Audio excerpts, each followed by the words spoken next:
दिल भी बोला सुन बावर अखियों के दुश्मन, ना मैं कभी टूटा था ना खोया था कहीं, तेरे पास यही हूँ, ये आवाज़ मैं ही हूँ, ये कहानी तेरी मेरी है ज़माने की नहीं।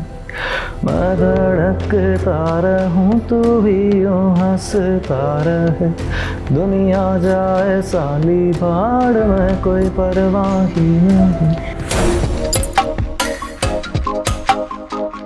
नमस्कार, स्वागत है आपका सिनेमा अड्डा में। मैं हूं गरिमा और हमारे साथ आज जो गेस्ट हैं वो राइटर भी हैं, सिंगर भी हैं, डायरेक्टर भी हैं, लिरिसिस्ट भी हैं, अपने वीडियोस खुद एडिट भी करते हैं। मतलब फहरिस्त बहुत लंबी है कि वो क्या नहीं करते। उनके गाने सोशल मीडिया पर आपने रील में काफ़ी वायरल होते देखे होंगे, लोग उनके गानों से रिलेट कर पाते हैं। उनका जो लेटेस्ट गाना आया है क्यों ढूंढे, अगर आप इस शब्द से नहीं समझ पाए तो बता देती हूँ, क्यों ढूंढे है तू भीड़ में एक अपना। अब आप समझ गए होंगे। हमारे साथ हैं विपुल धनखड़, लेकिन अभी भी आप पहचाने नहीं होंगे, आई एम श्योर। तो ये जाने जाते हैं विलन के नाम से, अपने फैंस के बीच में ज़्यादातर लोग इन्हें विलन के नाम से ही जानते हैं। बहुत बहुत स्वागत है आपका ललन टॉक पर। Thank you so much. Thank you. तो विपुल, आप विपुल धनखड़ से विलन क्यों बन गए? ये चेंज क्यों किया नाम आपने? अब सीधे सीधे लोगों की बातें थोड़ी कम सुनते हैं लोग ना आजकल के, तो उनको थोड़े अलग तरीके से हमारे जैसे छिछोरों को समझानी पड़ती है। हाँ। नहीं, खैर बहुत लंबी जर्नी है, बहुत लंबे रीजंस है इसके पीछे। तो अब वो करने लग गए, बताने लगे तो पूरा निकल जाएगा। हमारे पास बहुत टाइम है, आप बता सकते हैं कि वो पहला ख्याल कब आया कि आपको अपना नाम बदल लेना चाहिए और विलन ही क्यों आपने चूज़ किया? मतलब यही था कि मेरी पर्सनल लाइफ से काफ़ी डिराइव्ड है वो। मतलब अभी लोग तो मेरे को इस तरीके से ना जानते हैं ना पहचानते हैं, मतलब उनके लिए तो कोई ऐसा खास विलन वाला काम नहीं करा हुआ। बट मेरी पर्सनल लाइफ में मैंने काफ़ी इस तरीके की चीज़ें करी थी जो ऐसा मेरा परछावा बन गया था, और उसमें कोई ऐसा मेरे गलत इंटेंशंस नहीं थे। बट कई बारी इंसान को किसी को समझाने के लिए खुद गलत बनना पड़ता है, तो वो सारी चीज़ें मैंने अपनी लाइफ में बहुत ज़्यादा करी थी, और मैं काफ़ी लोगों के लिए बहुत गलत था, काफ़ियों के लिए बहुत सही था। तो मेरे को उस चीज़ से कभी दिक्कत नहीं थी कि मैं गलत हो रहा हूँ किसी के सामने या गलत मेरा परछावा पड़ रहा है। अगर सामने वाले की मदद हो रही है, उसको वो चीज़ ज़रूरी थी, अब वो कहीं गलत था, उसको सिखाना समझाना ज़रूरी था, तो मैंने स्टेप इन करा है ऐसी जगहों पे। तो उस वजह से मैं कहा चलो। अच्छा, और ये पियर्सिंग आपने कब कराई? इसके पीछे क्या कोई खास वजह है या आपको शौक था हमेशा से? ये मेरा बचपन का शौक था। तो 5वीं-6ठी क्लास से ये मैं इसमें एक नकली तार डाल के घूमता रहता था बचपन में? हाँ जी, हाँ जी। तो मेरे को एसेसरीज़ का और इन सब चीज़ों का काफ़ी बचपन से ही शौक चढ़ा हुआ था। बट ऑफ कोर्स कर नहीं सकते थे क्योंकि जाट फैमिली से बिलोंग करता हूँ, बहुत मारते। तो अब थोड़े बड़े होने के बाद अभी भी मैं पिटते पिटते ही बचाता जब ये करवा के आया था। अच्छा, घर वालों से? हाँ जी। हाँ। तो पर ये है कि अब वो यूज्ड टू है, उनको पता है कि ठीक है, समझदार हो गया, जो कर रहा है चलो करने दो, अब कोई दिक्कत नहीं है। आपके लेटेस्ट गाने की बात करते हैं, क्यों ढूंढे। मतलब आपने इस गाने को रिलीज करने से पहले इसका एक मिनट का छोटा सा वीडियो क्लिप रिलीज किया था। ये गाना सोशल मीडिया पर बहुत ज़्यादा वायरल हुआ, रील्स इस पर लोगों ने खूब बनाई। बहुत सिंपल सा गाना है जिससे लोग रिलेट कर पाते हैं। कितना मुश्किल होता है एक सिंपल गाना लिखना?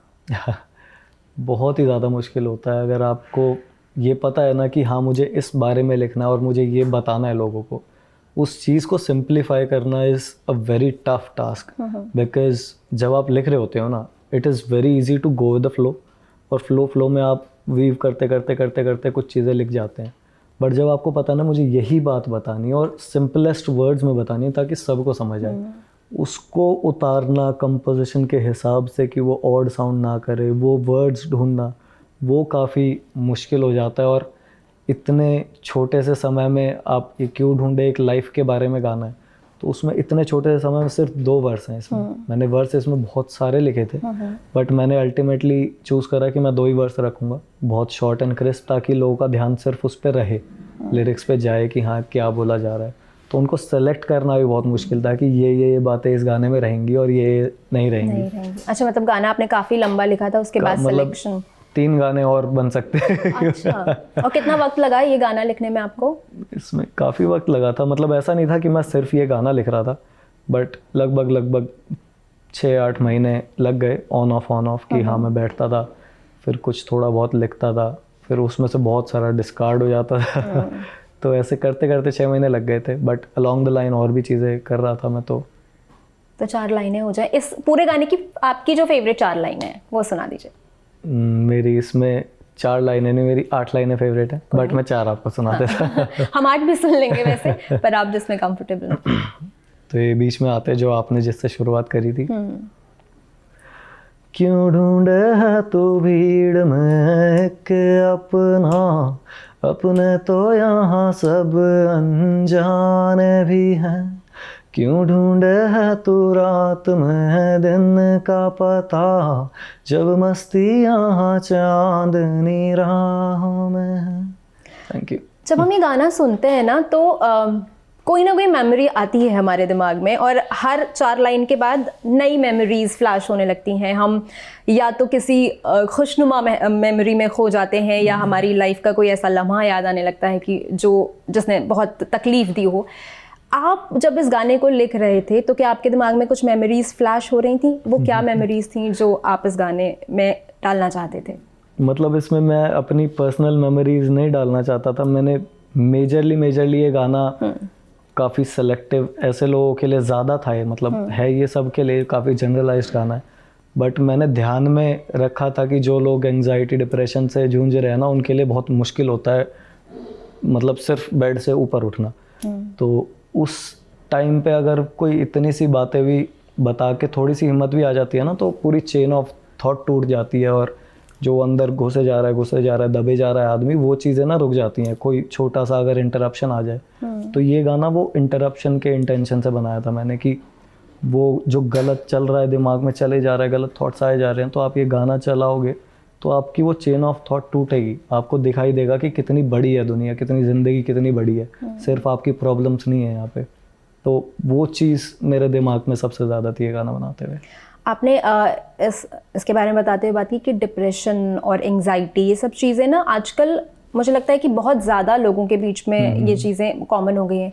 क्या आपकी लाइफ में भी कोई ऐसा फेज़ था जब आप इस तरीके से परेशान थे या डिप्रेस थे, अगर आप बात करने में? नहीं डेफिनेटली, मतलब मैंने पहले भी बात करी इस बारे में। मैं था क्लिनिकली डिप्रेस था, तो काफ़ी चीज़ें ऐसे ख़राब थी, तो काफ़ी मुश्किल से, अब अनफॉर्चुनेटली मेरे पास कोई ऐसा इंसान नहीं था जो मुझे गाइड कर पाए, जो मुझे समझा के बाहर निकाल दे, जो कि एक बुरी बात भी थी और अच्छी बात भी थी कि मुझे फोर्सफुली खुद को समझाना पड़ा, चीज़ें सीखनी पड़ी, ज़िंदगी समझनी पड़ी, कैसे होता है, क्यों हो रहा है जो भी हो रहा है। तो वो सारी चीज़ों की सीख ही है जो मैं अब आगे पास ऑन करने की इच्छा में हूँ। तो वही था सारा पूरा फेज़, ये चला है, तो काफ़ी इसलिए मेरे को ज़्यादा समझ है इस चीज़ की। अच्छा, क्या वजह है कि आप ज़्यादातर ब्लैक ही पहनते हैं? क्योंकि ना मैम मेरे पास 2 ही शर्ट हैं ब्लैक ना, और एक ही जीन्स है ये नीली, तो मैं बार बार रिपीट करता हूँ, किसी को पता नहीं चलता कि नहीं, बस मैं कलर्स ना कैरी ही नहीं कर पाता। मतलब मुझे बड़ा अजीब लगता है कलर्स पहन के कि नहीं कुछ गलत हो गया, काला ही पहन लेते हैं। अच्छा।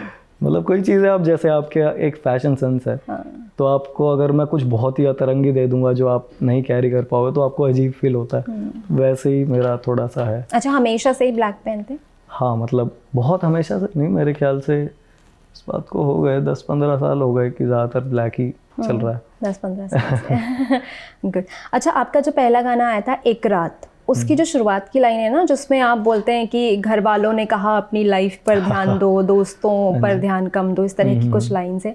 क्या आपको भी कभी आपके घर वालों ने कहा कि अब बिल्कुल अपनी लाइफ पर ध्यान दो? हाँ, ऑफ कोर्स सबके घर वाले कहते हैं, उनकी ड्यूटी है अपने बच्चे को सही राह पे लेकर आना, क्योंकि दोस्तों पे तो ऑफ कोर्स आपका ध्यान जाएगा ही जाएगा। आप अपनी ज़िंदगी पे ध्यान दे रहे हो नहीं दे रहे, ये उनका काम है देखना।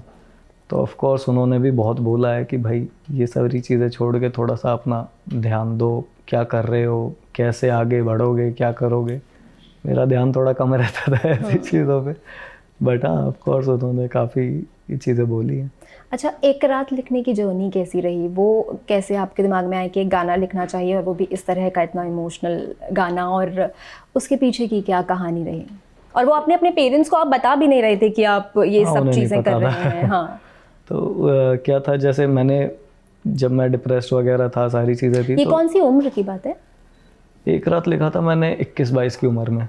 तो आया था वो जब मैं शायद 23 का हो गया था या 22 का था, पता नहीं, 22 का था शायद से। तो इसके पीछे ये था कि मैंने बहुत समय ख़राब करा था व्हेन आई वाज डिप्रेस्ड। तो वो समय में ना फेजेस थे मेरी लाइफ के, कि मैं पहले ऐसा हुआ करता था, मैं बहुत सीधा था, तो मैं दबा हुआ फील करता था। मेरे को ऐसा शौक लगा था कि ये क्या हो रहा है मेरे साथ ज़िंदगी में। तो वो शौक के बाद मुझे समझ ही नहीं आती थी चीज़ें कि मैं क्या करूँ, मैं अब यहाँ से आगे कैसे बढ़ूँ, इसको छोड़ूँ कैसे। तो वो एकदम से फिर गुस्से वाला फेज़ ऑन हो गया था मेरा। मैं बहुत वायलेंट हो गया था, काफ़ी मतलब लड़ाई झगड़ा और इस तरीके की चीज़ें, और गुस्सा भर गया था अंदर की सब ऐसी तैसी कर रहा हूँ, मुझे मतलब नहीं है। उसके बाद एक फेज़ आया थोड़ा समझदारी का कि नहीं ऐसे भी नहीं चलता, क्या चीज़ ठीक है, क्यों हुआ ये सब। वो सब चीज़ें जब आदमी अपने आप की गलती ढूंढता है ना तो उसको मिल जाती है कि भाई अच्छा इस वजह से मेरे साथ ऐसा ऐसा हुआ है। अगर आप अपनी गलती नहीं ढूंढोगे तो बहुत मुश्किल है। तो फिर उसके बाद ये पूरा एक जर्नी मैंने बनाई थी कि मैंने जो इतना समय बर्बाद करा है इसके ऊपर, ये एक रात के अंदर भी ख़त्म हो सकती है जर्नी अगर करनी चाहे। तो वो एक रात गाना बनाया कि भाई एक रात के अंदर उसके साथ वो चीज़ें हो ही जा रही हैं कि जिससे जो मेरे साथ एक बहुत लॉन्गर पीरियड ऑफ टाइम में हुई थी, मतलब इंस्टांसेस ऐसे नहीं थे मेरे, थोड़े और ड्रास्टिक थे। ये काफ़ी सिंपलीफाई करके मैंने दिखाई कि भाई गुस्सा दिखाना है तो लड़ाई दिखाई, उस लड़ाई झगड़ के फिर मैं बाहर निकला, मेरी थोड़ी ईगो सेटिस्फाई हुई तो मेरी अकल आई थोड़ी सी काम करने में कि भाई नहीं ऐसे नहीं चलेगा, अपना मौज लेते हैं। मौज करने के बाद फिर थोड़ी सी और अकल आई कि मैं कर तो रहा हूँ, मुझे ज़रूरत क्या है किसी की भी। तो फिर ये सारी चीज़ें चलते चलते मैंने वो पूरे एक गाने में सारी अपना पूरी जर्नी को डाला। और ये वही है, फेजेस ऑफ लाइफ हैं। पूरी ज़िंदगी भी आप उठा के देखोगे तो आदमी की ऐसी होती है। तो वो बहुत सारे उसके रीजंस थे फिलोसफिकल। अच्छा विपुल, आपने ना अपनी लाइफ के 3 फेजेस के बारे में भी बात की। पहला तो वो जब आप बहुत डिप्रेशन में थे, फिर वो जब आपने आत्ममंथन किया, सेल्फ एनालिसिस करना शुरू किया कि आप कहाँ गलत करें, फिर वो जब आप एक संतुष्टि वाले फेज में आ गए थे। तो जब आपने एक रात लिखा तो उस समय आप क्या आत्ममंथन के दौर में थे या आप एकदम संतुष्टि के दौर में था, क्योंकि उसमें लेसन दिया गया है तो वो लेसन का ज्ञान होना ज़रूरी है लेसन देने के लिए। तो मैं वहाँ तक पहुँच चुका था। उसके बाद ये सारी चीज़ें शुरू हुई थी कि चलो इस चीज़ को, नॉलेज को पास ऑन करते हैं। तो आप जब एक रात लिख रहे थे, आप ठीक है आप लिख रहे थे लिरिक्स, आपको लगा कि मैं लिख लूँगा, लेकिन एक गाना सिर्फ लिरिक्स से तो बनता नहीं है। उसमें आपने एक्टिंग भी की है, उसको प्रोड्यूस भी करना है, डायरेक्शन भी है। टेक्निकली आप कितने साउंड थे उस समय, या कितना आपको आता था? 0 आता था, कुछ नहीं आता था? कुछ भी नहीं आता। तो फिर कैसे ये पूरा प्रोसेस रहा? मैं वो समझना चाहती हूँ कि क्या क्या डिफ़िकल्टीज उस प्रोसेस के दौरान आपके सामने आई और आपने कैसे उसको ओवरकम किया और कैसे ये गाना फिर सबके सामने आया? देखो पहले मेरा कोई ऐसा इंटेंशन नहीं था कि मैं पूरा 500 मिलियन क्रॉस कर चुका है ना ये। हाँ। तो मेरे को बनाना नहीं था, सारी चीज़ें खुद से करनी नहीं थी। मैंने लिखा था, कंपोज करा था, वो सारी चीज़ें मैंने ऑफ कोर्स दूसरे गानों से सीखी। कि गाने कैसे कंस्ट्रक्ट हो रहे हैं, उनके लिरिक्स समझने की कोशिश करी। कि मैं पहले लिख रहा हूँ, मुझे ये नहीं पता कितना लंबा लिखना होता है कि कितना बड़ा हो गया, कितने मिनट का गाना बन गया ये। तो वो सारी चीज़ें फिर उनको कैसे फ्रेम करना होता है, तो मैंने बहुत इस चीज़ पर रिसर्च करी खुद से। तो फिर मुझे लिरिक्स समझ में आया कि कितना लिखते हैं, कैसे लिखते हैं। फिर म्यूज़िक की बारी आई तो म्यूज़िक मुझे कुछ ऐसा मिल नहीं पाया कि भाई मैं इस पर डिपेंडेंट हूँ, आप मेरे गाने का म्यूज़िक बनाओ, क्योंकि जस्टिस नहीं हो पा रही थी उसके साथ। तो मेरे को बाय फोर्स खुद से करना पड़ा कि भाई ठीक है, नहीं ऐसे करते हैं, इसको ऐसे करते हैं, इसको ऐसे करते हैं। तो फिर जो साथ में जो कंप्यूटर पे बैठे हुए थे वो मैंने खुद से नहीं करा था। तो कंप्यूटर पे बैठे हुए था, उसने कहा कि भाई आप ही बताओ, डायरेक्ट करो, अब मैं चलाता हूँ इसको। तो मैंने फिर सारी चीज़ें एक चीज़ के बाद एक चीज़, एलिमेंट्स जो डलते हैं उनको मैंने बहुत गानों में सुना, दिन के 1000 गाने सुने, देखा क्या क्या बज रहा है उनके अंदर, मुझे अपने गाने में क्या क्या डालना है, फिर उनको कंपोज करके डाला। और वीडियो में ऐसा हुआ था कि डायरेक्ट मैंने वीडियो करी हुई थी, स्क्रीन प्ले लिखा हुआ था मैंने पूरा। और खुद ही लिख लिया था? हाँ, मतलब सबसे पहले इस गाने का स्क्रीन प्ले ही लिखा था मैंने, लिरिक्स लिखने से पहले? हाँ, लिरिक्स से पहले, उसके ऊपर लिरिक्स लिखे थे। अच्छा। तो वो वीडियो फिर हम प्रोडक्शन में गए, प्रोडक्शन के बाद कुछ परेशानियाँ आई, तो एडिट जिसको करना था वो अल्टीमेटली खुद मुझे करना पड़ा। तो एडिट भी फिर खुद ही करा, और मतलब यूट्यूब पे देख देख के कैसे एडिट होता, अब चलाना तो आता नहीं था, प्रीमियर प्रो पे कर रहा था। तो एडिट देख देख के वो एडिट करा। तो आज जाके वो मेरे को प्रीमियर प्रो भी पूरा आ गया कि अब मैं खुद से कोई भी गाना एडिट भी कर सकता हूँ, कलर भी कर सकता हूँ, सब चीज़ें आती हैं। तो ऐसे ज़बरदस्ती करनी पड़ी थी वो वाली चीज़ें तो। अच्छा, अब गाना बन के तैयार हो गया, मुझे वो किस्सा बड़ा मज़ेदार लगता है कि आपने ये गाना रिव्यू कैसे करवाया अपने दोस्तों से, प्लीज़ हमारे दर्शकों को बताइए वो नायाब तरीका। तो अब जैसे ऑफ कोर्स किसी को पता तो था नहीं, ना दोस्तों को ना पेरेंट्स को, किसी को भी गाने बजाने कर रहा हूँ मैं। तो मैंने उससे जो शतक एक भाई था जो बैठा होता था सिस्टम पे, उससे मैंने डमी निकलवाया कि सचिन सचदेवा एक रात है कि लोगों को लगे कि अच्छा किसी का गाना है। तो मैं ऐसे ही चलते हुए गाड़ी में एक बीच में ये चला देता था। अच्छा। तो अब वो सुनते, अब वो नया सा लगता उनको, तो वो पूछते कि देख लेते कि अच्छा हाँ सचिन सचदेवा ठीक है। वो घर जाके ढूंढते, उन्हें मिलता नहीं। फिर उनका फ़ोन आता कि वो गाना चल रहा था, कौन सा था। मगर ऐसे ऐसे ऐसे कह रहा मिल नहीं रहा, भेज दे एक बारी। का भेज तो नहीं सकता भाई मैं, मका बेचारे का किसी का गाना है यार, वो मैं ऐसे लीक थोड़ी करूँगा। तो मेरी बहुत दोस्तों से ऐसे लड़ाई हो गई कि तो हम पे विश्वास नहीं है तुझे, अपने भाइयों से झगड़े हो रहे हैं मेरे। पर मैं किसी तरीके से बस रोका कि नहीं भाई भेज नहीं सकता, वो मर जाएगा बेचारा। पता नहीं क्या क्या कहानियाँ बनाई, बट वो सचिन सचदेवा ही ढूंढते रहे इतनी पब्लिक। बट अल्टीमेटली फिर हाँ मेरे को पता चल ही गया था कि हाँ पसंद आ रहा है सबको। पसंद आ रहा है। तो जब ये रिलीज हुआ, लोगों ने देखा कि अरे ये तो आपका गाना है, फिर आपके दोस्तों का रिएक्शन कैसा था? मतलब घबराए हुए थे कि कर क्या करा है ये ये कैसे कर दिया। हाँ। तो सारे घर वाले भी और फ्रेंड्स भी, क्योंकि कोई भी बैकग्राउंड नहीं था कभी, ना इंटरेस्ट था इस तरीके से म्यूजिक में या किसी चीज़ में। तो शौक ही था वो सबके लिए कि ये क्या करा है। अच्छा, ये गाना बनाने में कितने पैसे लग जाते हैं? डिपेंड करता है, मतलब अंधा कुआं है, जितने मर्जी डाल दो। अच्छा। अब अल्टीमेटली सारी चीज़ें मैं खुद करता हूँ, काफ़ी पैसे बच जाते हैं। हाँ। तो आपने फाइनेंसेस कैसे मैनेज किया? फाइनेंसेस मैंने खुद से ही मैनेज करे थे। उस टाइम मेरा जिम होता था। अच्छा। और वो जिम से तो जो भी निकल पा रहा था निकाल के मैंने अपने आप ही करे थे। आपने अपना चैनल पे पहला गाना डाला एक रात, फिर सीधा डाला रावण। इतना मेजर जॉनर चेंज, क्या चल क्या रहा था आपके दिमाग में? जो रावण गाना है वो मतलब एक रात के बाद ना ऑडियंस जो जुड़ी थी उनको एक रात ही सुनना था दोबारा से, कि इस जैसा ही कोई गाना है कि हम दोबारा से 2 गाने ऐसे लूप में सुने और चीज़ें। तो मैंने जान के वो इंटरप्शन दिया, क्योंकि अब मैं या तो एक चीज़ कर सकता था कि भाई मैं वैसे ही गाने बनाने लग जाता, और मैं भी मतलब उसी टाइम पे इतना पीक पकड़ सकता था कि लोग देखते कि ये क्या हो गया अचानक से। बट मैंने उस चीज़ को रोक के, मतलब वो इतना इम्पोर्टेंट नहीं है। मैंने एक बिल्कुल अलग जॉनर का गाना डाला, और रावण ऐसा गाना था कि मैं बाद में नहीं डाल सकता था। उसमें जिस तरीके का एग्रेशन है, जो एटीट्यूड है, जो बातें हैं, वो बाद में करी जाती तो थोड़ा सा ऐसा लगता कि अच्छा ये ऐसा क्यों कर रहा है, अब हवा में आ गया है, क्या है। तो वो शुरुआत में ही करना बहुत ज़रूरी था, वरना वो इमेज वैसे हाँ वो उनको लगता कि ये अच्छा इसमें चेंजेस आए हैं इस तरीके से। उस शुरुआत में डेवलप करना ज़रूरी था कि एक रात में लड़कियों के बारे में थोड़ा सा लोगों को लगता है कि वो गलत तरीके से है, और रावण रेप कल्चर और इसके ऊपर ही है, काफ़ी ज़्यादा टेररिज्म और इस तरीके की चीज़ों के ऊपर। तो वो समझाना बहुत ज़रूरी था कि ये पर्सनैलिटी बहुत वास्ट है मेरी, इसमें सिर्फ ये नहीं है, खाली एक रात वाला वर्जन नहीं है, मेरे और भी फेसेस हैं। वो सारे फेसेस को एक्सेप्ट करवाना शुरुआत में ज़रूरी था। मतलब आप स्टीरियोटाइप होने से बचना चाहते थे कि ये सिर्फ एक ही तरह का काम वो भी है, प्लस वो रावण मेरे लिए बहुत इम्पोर्टेंट गाना था। अच्छा। उस समय का काफ़ी गुस्से में और काफ़ी दिल से निकला हुआ गाना है। वो भी मैंने देखी हैं ऐसी चीज़ें होती हुई, तो ही वो था कि नहीं, मुझे जो एक हेल्पलेस फील करता है ना आदमी, वो सबसे बुरी स्टेट ऑफ माइंड है। मतलब जो एक्चुअल हेल्पलेस फील करता है, नॉट लाइक कि ऐसी हो मेरे से तो कुछ नहीं हो रहा। एक हेल्पलेसनेस की जो स्टेज आती है ना इंसान की लाइफ में, जहाँ वो कुछ सही में नहीं कर सकता, वो बहुत ख़राब होती है। उससे थोड़ा सा भी अगर आपको गुस्से से ही बेशक से थोड़ी सी पावर मिल रही है कि नहीं कोई आदमी कुछ कह रहा है ऐसी बात, इसको भी समझ है इस चीज़ की, तो काफ़ी मोटिवेशन होती है कि भाई नहीं ये भी निकला है, हम भी निकल सकते हैं। तो उसके लिए वो बनाया था गाना। अच्छा, आपने ग्रेजुएशन तो की, डिग्री लेने से क्यों मना कर दिया?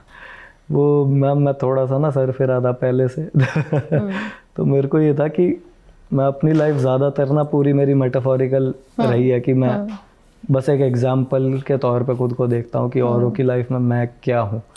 तो मैंने अपनी पूरा ये जो केस है डिग्री ना लेने का, वो ये था कि भाई कॉलेज जाना बहुत ज़्यादा ज़रूरी है। मैं कॉलेज गया हूँ, मुझे कोई लेना देना नहीं था डिग्री से, ना मुझे कुछ पढ़ाई आगे करनी है, ना मैं बढ़िया था पढ़ाई में। तो डिग्री ना लेना वॉज जस्ट दैट कि this is a very important part. मेरे को डिग्री नहीं चाहिए थी, उसके बावजूद भी मैंने कॉलेज पूरा करा because when you are in arrangement where you are surrounded with so many people, वहाँ पे जो आप चीज़ें सीखते हो वो दोबारा सीखनी बहुत मुश्किल है। और उस पॉइंट ऑफ टाइम पे जब हम इतना ड्रास्टिकली चेंजेस आ रहे होते हैं हार्मोनल लेवल पे और फिजिकल लेवल पे और भी तरीके से दिमाग में, तो उस टाइम पे वो चीज़ें समझना, दुनिया में कैसे रहना है, क्या व्यवहार होता है, कैसे बातचीत होती है, क्या चीज़ें हैं जो उस टाइम पे सीखता है ना आदमी इतनी भीड़ के बीच में, वो दोबारा सीखना बहुत मुश्किल है। तो that is why I feel कि कॉलेज जाना, एक भीड़ के बीच में रहना बहुत ज़्यादा ज़रूरी है उस पॉइंट ऑफ टाइम पे। डिग्री ना लो, जिसको पढ़ाई करनी है ऑफकोर्स अच्छे से मेहनत करो, डिग्री लो, जिसको नहीं करनी उसको भी वो चीज़ बहुत ज़रूरी है करनी। अच्छा, आपके पहले गाने के वक्त आपकी गट फीलिंग क्या आ रही थी कि ये गाना इतना वायरल होगा? आपको पता था, लग रहा था? गट फीलिंग नहीं, वो तो पता था मेरे को, सबको जो मेरे साथ टीम में थे सबको बताया था। मैं कहा देखो इतने महीनों बाद ऐसा हो जाएगा, फिर इतने महीने बाद ऐसा होगा, फिर इतने सालों बाद ऐसा हो रहा होगा। तो वो चीज़ें उनको अब लगता है कि वाह यार सब चीज़ें और टू द पॉइंट चल रही है। तो मेरे को तो अच्छे से पता था सारी चीज़ें। अच्छा, इतनी पॉपुलैरिटी के बाद कभी ऐसा हुआ कि किसी लेवल ने आपको अप्रोच किया हो, या आपने कभी ऐसी कोशिश की शुरुआत में? हमने तो नहीं करी, बट लेबल ने ऑफ कोर्स करी कोशिश, बट बात नहीं बन पा रही थी। और मतलब थोड़ा सा मेरा मनमौजी थोड़ा सा, हाँ तो वो चीज़ मैं कर नहीं पा रहा था। बट अब इस मुकाम पे है कि हमारे पास प्रिविलेज है, हम अपना मनमौजी होके भी किसी के साथ काम कर सकते हैं। तो अभी रिसेंटली हमारी एक मीटिंग हुई भी है एक लेबल के साथ, तो वो वर्कआउट कर रही है। उन्होंने मुझे फुल फ्रीडम दी है कि आपको जो करना है, जैसे करना है आप वो करो, आपको हमसे क्या चाहिए आप वो बताओ, हम वो करने के लिए रेडी हैं। उनका चलो दैट्स इट। चलिए, ऑल द बेस्ट। अच्छा, एक सवाल मैं ये पूछना चाहूँगी कि आजकल ना हमने नोटिस किया कि जैसे आपके भी कई गाने, ये वाला भी गाना, ये मैंने पहले रील पे ही सुना था। तो जनरली क्या होता है, गाने जितने वायरल हो रहे हैं ना, अब जो ट्रेंड देखा गया है कि वो एक हुक डाल देते हैं रील में और वो वहां से वायरल हो जाता है। लेकिन अगर आप वो रील देख के आपको लगता है अरे वाह कमाल का गाना है, वो देख के ओरिजिनल गाना सुनने जाओ ना तो वो उतना कमाल नहीं लगता है। तो आपको क्या लग रहा है कि आजकल आर्टिस्ट सिर्फ रील्स के हिसाब से गाने बनाने लगे हैं, कहीं ना कहीं वो कम हो गया है? डेफिनेटली सब नहीं, बट मेजॉरिटी यही है कि वो देखते हैं कि चलो ठीक है इस फील का गाना है, इस फील में घुस के वो चीज़ बना दी। आगे पीछे का इतना ध्यान नहीं रहता उनको कि जो एक पहले होता था ना कि एक गाना बन रहा है तो मुझे वो जितनी लेंथ का गाना है ना वहाँ तक एक ऑडियंस को सस्टेन करवाना है कि वो वहाँ तक कैसे रहेंगे, वो सब चीज़ों पे ध्यान नहीं है। बस वो फ्लो में बना रहे हैं, लिख रहे हैं, आगे बढ़ रहे हैं, दूसरा गाना। तो वो एक आर्ट पे समय नहीं दे रहे अब लोग। म्यूज़िक में भी ऐसा हो रहा है कि सैम्पल्स यूज़ करके अपना फटाफट म्यूज़िक बनाया किसी ने, उस पर एक गाना समझ आया, हाँ मुंह से कंपोज आ गई, कंपोज डाली, बनाया गाना आगे। तो वो चेंज होएगा अभी थोड़े समय में। अभी मेरे को लग रहा है और साल 2 साल बाद ये चीज़ में चेंज आ जाएगा, क्योंकि लोग काफ़ी स्मार्ट हो गए हैं। लोगों को अब अच्छी आर्ट और बुरी आर्ट का डिफरेंस बहुत अच्छे से पता है। तो वो चीज़ें फ़िल्टर आउट होनी चालू हो जाएंगी। और डेफिनेटली थोड़ा सा म्यूज़िक भी ऐसे डेवलप होगा कि जहाँ पे आप अच्छे म्यूज़िक को और ये सैम्पल वाली चीज़ को थोड़ा सा पीछे रख के थोड़ा ओरिजिनलिटी को, गाने से जो पर्सनलाइज्ड म्यूज़िक पहले बनते थे वैसे बनने चालू होंगे। और फिर वो अच्छे कलाकार और बुरे कलाकार छटेंगे, थोड़े छट जाएंगे।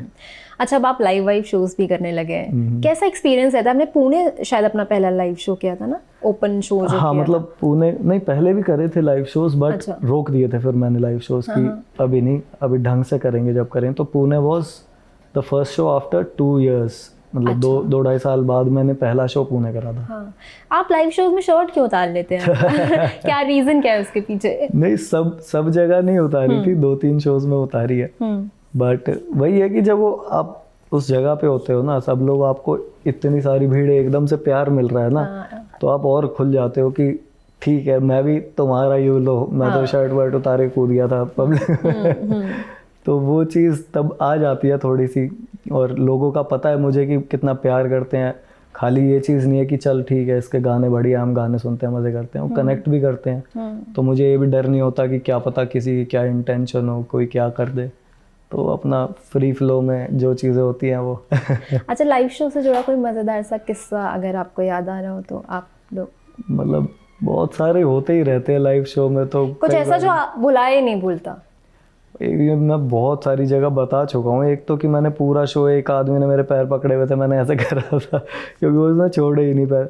दिवस था शायद वहाँ पे, है, तो उसने इसमें भी पूरी मेहनत कर ली हटाने की। अच्छा। नहीं छोड़ रहा भाई, उसने पूरे टाइम पैर पकड़े ही रहे, नशे भी करे हुए थे। हाँ, लेकिन वो एक फैन वाली चीज़ भी हाँ, थी। हाँ, हाँ। अच्छा, जब लोग लॉन्ग ड्राइव पे ऐसे जाते हैं तो रिपीट पे आपके गाने सुनते हैं, ऐसे आपकी फ़ैन फॉलोइंग होगी, आप किसके गाने रिपीट पे सुनते हैं?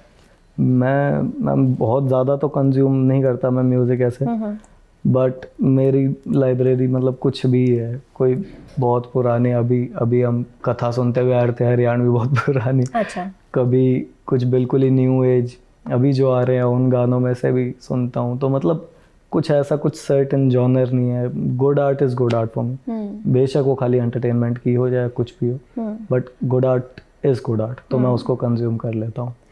एक रात से लेके आज ये जो गाना आपने लॉन्च किया है, एज अ पर्सन आपके अंदर क्या क्या बदलाव आए हैं? मतलब बदलाव थोड़े से कम ही आए हैं और मैंने कोशिश करी है कि बदलाव ना आए तो बेहतर रहेगा।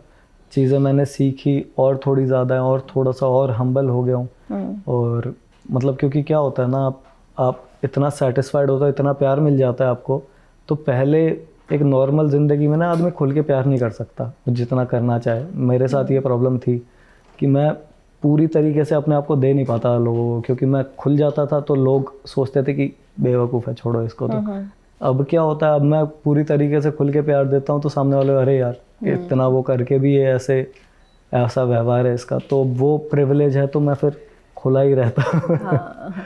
अच्छा, मैंने आपके एक इंटरव्यू में देखा था कि जब आप ये एक रात लिख रहे थे और उससे पहले ना आप बहुत ऐसे कश्मकश में थे, आप फिल्म भी लिखना चाहते थे, लेकिन क्योंकि उसमें बहुत ज़्यादा ऐसे पैसे लग जाते तो आपने सोचा गाने लिख लेती हूँ। तो अब तो आपके पास पैसे भी हैं इंशाल्लाह। क्या हम फ्यूचर में ऐसा कोई प्रोजेक्ट आपका देख सकते हैं, कोई फिल्म? आप अगर फिल्म, मैंने शॉर्ट फिल्म्स लिखी हुई है कई सारी, और एक तो 2 पार्ट की कॉमेडी मूवी भी लिखी हुई है। बट वो अभी नियर फ्यूचर में आई गेस नहीं आपको देखने को मिलेगी, उसमें समय लगेगा, क्योंकि अभी जो चीज़ें चल रही हैं पहले उनको फुलफ़िल करके एक समय आता है एक चीज़ का, उससे पहले मैं उन चीज़ों में कूद जाऊंगा तो वो सब के लिए ख़राब है। ना मैं चीज़ ढंग की बना पाऊंगा, ना मैं खुद से जस्टिस कर पाऊँ, ना लोगों के साथ कर पाऊँगा। तो अभी उसमें सही समय देख के सही से उसको कंस्ट्रक्ट करके थोड़ा सा टाइम लगेगा। अच्छा, लास्ट सवाल, क्योंकि पहला गाना बहुत ख़ास होता है, तो मैं चाहती हूँ कि इस इंटरव्यू को हम उसी गाने की 4 लाइन से एंड करें, प्लीज़। श्योर। तो this is the last line of एक रात। दिल भी बोला सुन बावरे अखियों के दुश्मन, ना मैं कभी टूटा था ना खोया था कहीं, तेरे पास यही हूँ, ये आवाज़ मैं ही हूँ, ये कहानी तेरी मेरी है ज़माने की नहीं, मैं धड़कता रहूँ तू भी यूँ हंसता रहे, दुनिया जाए साली भाड़ में कोई परवाह ही नहीं। Thank you so much, very nice. Thank you so much Vipul हमारे साथ जुड़ने के लिए। आप लोग भी गाना जो है वो यूट्यूब पर जाकर सुन सकते हैं। आपको ये वीडियो कैसा लगा, ये इंटरव्यू कैसा लगा, और आपको विपुल का कौन सा गाना, आप विलन के नाम से जानते होंगे, आपको विलन का कौन सा गाना सबसे ज़्यादा पसंद है, कमेंट बॉक्स में कमेंट करके हमें ज़रूर बताइएगा। खुश रहिए, स्वस्थ रहिए और देखते रहिए लल्लन टॉप। Thank you.